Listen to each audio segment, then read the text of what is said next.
Good morning everyone, কেমন আছো সবাই? আশা করছি সবাই খুব ভালো আছো। আমরাও ঈশ্বরের আশীর্বাদে মোটামুটি চলে যাচ্ছে। তো এখন বাজছে সকাল 8টা। তো আকাশ দেখো একদম মেঘলা আছে, এখনও রোদ্দুর ওঠেনি। নাহলে 8টার সময় জেনারেলি রোদ উঠে তো যাই, একদমই ভোর 5টা থেকে রোদ উঠে যায়। তো যাই হোক, আমি এখন ভাত বসিয়ে দিয়েছি কারণ আজকে হিয়ার স্কুল আছে। এক সপ্তাহ মতো ওর স্কুল ছুটি ছিল, কারণ স্কুলের একটা বাৎসরিক প্রোগ্রামও ছিল, সেই কারণে ছুটি ছিল। তো আমিও বিছানা টিছানা গুছিয়ে ঝাড় দিয়ে মুছে নিয়েছি একবারে। এটা বললাম আমি প্রথমেই ঘরটা একটু ঝাড় দিয়ে নিই, তারপরে এগুলো করি, কিন্তু আজকে দেখলাম মুছে নিই, কারণ স্কুল থেকে দিয়ে এসে শরীর কতটা কি ভালো থাকবে না থাকবে বুঝতে পারি না। যেদিন যেমন সেদিন তেমন করে নিই আর কি। তো এদিকে ভাত বসিয়েও আমি ঝাড় দিয়ে ঘর মুছে নিয়েছি। আর দেখলাম যে এসে সবজি কেটে তারপরে রান্না করতে অনেকটা দেরি হয়ে যাবে, কারণ যেহেতু আবার আনতে যাওয়ার ব্যাপার আছে, তাই সবজিগুলো আমি কেটে নিলাম। ভাবছি এটা শুক্তো করবো, আর শুক্তোর জন্য তো মেন যেটা দরকার সেটা হলো উচ্ছে।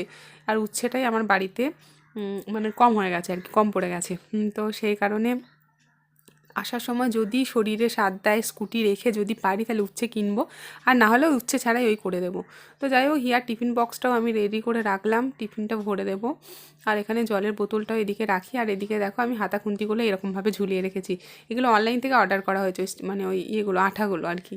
খুবই ভালো, জানো, অনেক কিছু ধরে যায়। তো যাই হোক, এদিকে ডালটাও আমি বসিয়ে দিয়েছি। এটা হকিন্সের কুকারটা ভীষণ ভালো, জানো। আর ওটা আমি ডালটা, আর এখন আমরা বিউলির ডাল খাচ্ছি আর কি। আজকে বিউলির ডাল করছি। বিউলির ডাল আমার বরাবরই ভীষণই ফেভারিট, হিয়ারও খুবই ফেভারিট হয়ে গেছে এখন। আর এখন খেতে খেতে হিয়ার বাবাইয়েরও খুব প্রিয় হয়ে গেছে। তো যাই হোক, তার জন্য ওটা করছি। এদিকে ভাত হচ্ছে, আর এদিকে আমি এখন খাবো এনার্জেস্ট, কারণ যেহেতু আমি আবার হিয়াকে দিতে যাচ্ছি, যদি আবার মাথা টাথা ঘুরে যায়, তাই একটু খেয়ে তারপরে বেরোবো। আর আমার যে নর্মাল ওয়ারিসগুলো থাকে না, সেগুলো আমি খেতে পারি না, আমার খুব মানে বমি বমি করে। সেই জন্য সেগুলো তোমাদেরকে দেখাবো বলে আমার ওষুধের জায়গাটা তোমাকে আর কি বের করে দেখাচ্ছি আর কি। কিন্তু সেটা যাই হোক, আছে অনেকগুলো, কিন্তু তোমাদেরকে এই মুহূর্তে আমি দেখাতে পারলাম না। তো ওআরএস আমাকে মানে অনেকটা করে, আমি তো ভীষণ পরিমাণে জল কম খাই, মানে আমার সারাদিনে 1 লিটার জলও হয় না, কোনো দিনই হয় না। তো এই মুহূর্তেও হচ্ছে না। তো যাই হোক, এখানে আমি দেখতে পেলাম একটা পুরনো কভার পড়ে রয়েছে। তো ভাবছি এটাকে একটু নতুন করে সাজিয়ে গুছিয়ে তুলবো। তো যেটা কেমন করব সেটাও তোমাদের সাথে অবশ্যই শেয়ার করব। তো চলো, জলটা নিয়ে নিলাম, এখন গুলে নিই, তারপরে একটু খাই।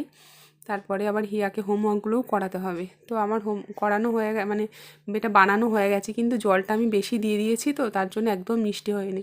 তো এটা সাধারণত আমি কোনো দিনই এটার মধ্যে করি না, হিয়ার বাবাই আমাকে করে দেয়। তো যাই হোক, এখন দুটো খেজুর খেয়ে নিই, তারপরে হিয়াকে হোমওয়ার্কগুলো করাতে হবে। মানে টিউশনের হোমওয়ার্ক কালকে মোটামুটি 8টা 10-15 ওর টিউশন থেকে এসেছে। তারপরে ওকে আর ও পড়তে বসতেও চায় না, আর সেই সময় আমার শরীরের এনার্জিও থাকে না। তো চলো, ও কি বলছে দেখো। বলো, বলো কিছু। লিখে নাও, লিখে নাও। গুড এভরিওয়ান বলো। গুড মর্নিং, তুমি বলে দাও।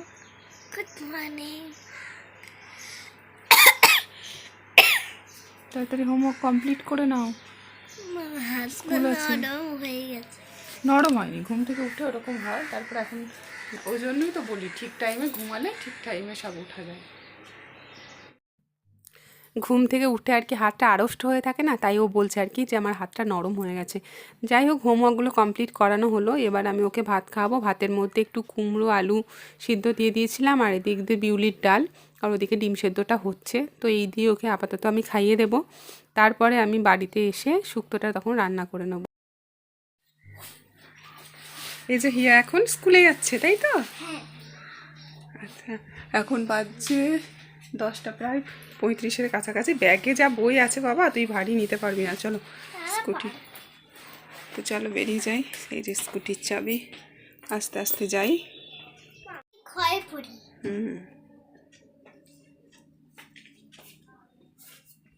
স্কুটি ওদের স্কুলে দিলাম। ওকে স্কুল থেকে দিয়ে আমি বাড়ি এলাম। শরীরটা একদম ভালো লাগছে না, প্রচণ্ড ঝাঁকি রাস্তা, শরীরটা খুব অস্বস্তি করছে। তো যাই হোক, এখন তো আমি কিচ্ছু পারবো না, কিন্তু খেতে তো হবে, পেট তো কথা বলবেই, তাই না? তার জন্য একটুখানি কিছু খেয়ে নিয়ে আমি রেস্ট নিই। তো কী খাবো, টিফিন তো কিছু বানাইনি, তাই এই 4 পিস পাউরুটি একটা রসগোল্লা রস দিয়ে খেয়ে নেব। তারপরে এখন শোবো, তারপরে উঠে আমি তরকারিটা করব। ইচ্ছা যদি হয় করব, না হলে যা হোক দিয়ে কিছু একটা খেয়ে নেব। আর ওই বেলায় ওর বাবাই আসবে, তখন কিছু একটা বানিয়ে দেবো। তো যাই হোক, আমি করে তারপরে ভাবলাম যে না, এই সন্ধ্যে থেকে ইচ্ছা করে না, তার থেকে এখনই এটা বানিয়েই নিই। তো সেই কারণে বানাবো। আর শুক্তো কিন্তু নামই শুক্তো, কিন্তু এর অনেক ঝামেলার প্রসেস আছে।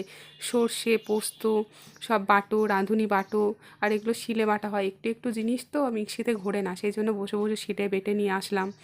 তারপরে যাক, আমার শুক্তোও হয়ে গেল। এবার আমি থালা বাটি ওগুলো সমস্ত যা যা বাসন হয়েছে সে সমস্তগুলো ধুয়ে গ্যাস ফ্যাস মুছে তারপরে স্নান টান করবো। তারপরে আবার হিয়াকে আনতে যাওয়ার সময়ও হয়ে যাবে। আর এইটা করে না, রাঁধুনিটা কী করলাম, একটু শুকনো ইয়েতে ভেজে নিয়ে ওইটার মধ্যেই গুঁড়ো করে নিলাম। ওইটা আর বাটতে যায়নি, কারণ একবারে মনে ছিল না, সেই জন্য শুধু ওইটাকেই বেটে নিয়ে পেস্ট করে নিয়ে চলে এসেছি। আর এদিকে আমার সমস্ত কিছু হয়ে গেছে, গোছানো গাছানি, ধোয়া মোছা সব কিছু। তো এবারে আমি আরেকবার ঘরটা ঝাঁট দিয়ে মুছে নিয়েছি। এবার আমি স্নানটা করতে যাব ভাবছিলাম, কিন্তু দেখলাম পারছি না, স্নান করতে যাওয়ার ক্ষমতা এই মুহূর্তে নেই। তাই কয়েকটা কুল বের করে এখন শুয়ে শুয়ে এই কুলটাই খাবো। কুল টুল খেয়ে আমি স্নান করে নিয়েছি। তো হিয়াকে এবার আনতে যাওয়ার জন্য আমি রেডি। আমি আর ভাত খেয়ে যাইনি, কারণ কুলগুলো খেয়ে পেট ভরা ছিল। তো যাই হোক, আমার শরীরটা ভীষণ খারাপ হয়ে গেছিলো, ওকে নিয়ে এসে তারপর আর ভিডিও কন্টিনিউ করতে পারিনি। তো ভিডিওটা এখানেই এন্ড